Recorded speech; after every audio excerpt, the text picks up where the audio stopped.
Lévitique, chapitre 10.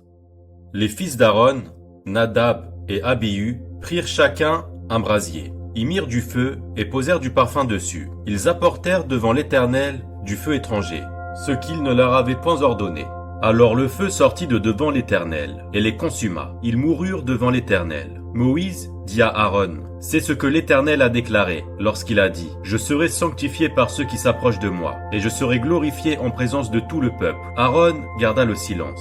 Et Moïse appela Michaël et Eltsaphan, fils d'Uziel, oncle d'Aaron, et leur dit: approchez-vous, emportez vos frères loin du sanctuaire, hors du camp. Ils s'approchèrent et ils les emportèrent dans leurs tuniques hors du camp, comme Moïse l'avait dit. Moïse dit à Aaron, à Éléazar et à Ithamar, fils d'Aaron: vous ne découvrirez point vos têtes, et vous ne déchirerez point vos vêtements de peur que vous ne mouriez, et que l'Éternel ne s'irrite contre toute l'assemblée. Laissez vos frères, toute la maison d'Israël, pleurer sur l'embrasement que l'Éternel a allumé. Vous ne sortirez point de l'entrée de la tente d'assignation, de peur que vous ne mouriez, car l'huile de l'onction de l'Éternel est sur vous. Ils firent ce que Moïse avait dit. L'Éternel parla à Aaron et dit: tu ne boiras ni vin, ni boisson enivrante, toi et tes fils avec toi, lorsque vous entrerez dans la tente d'assignation, de peur que vous ne mouriez. Ce sera une loi perpétuelle parmi vos descendants, afin que vous puissiez distinguer ce qui est saint de ce qui est profane, ce qui est impur de ce qui est pur, et enseigner aux enfants d'Israël toutes les lois que l'Éternel leur a données par Moïse.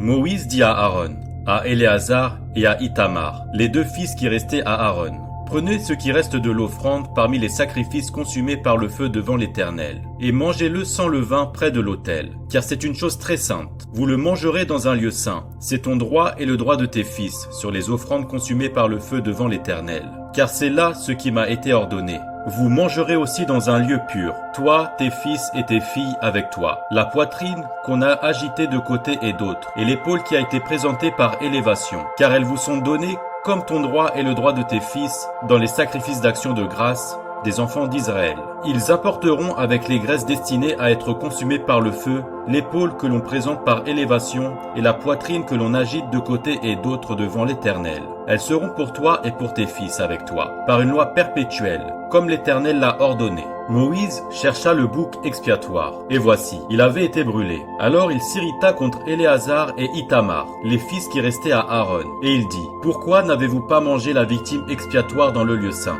C'est une chose très sainte, et l'Éternel vous l'a donnée, afin que vous portiez l'iniquité de l'assemblée, afin que vous fassiez pour elle l'expiation devant l'Éternel. Voici, le sang de la victime n'a point été porté dans l'intérieur du sanctuaire. Vous deviez la manger dans le sanctuaire, comme cela m'avait été ordonné. Aaron dit à Moïse: voici, ils ont offert aujourd'hui leurs sacrifices d'expiation et leurs holocaustes devant l'Éternel. Et, après ce qui m'est arrivé, si j'avais mangé aujourd'hui la victime expiatoire, cela aurait été-il bien aux yeux de l'Éternel? Moïse entendit et approuva ces paroles.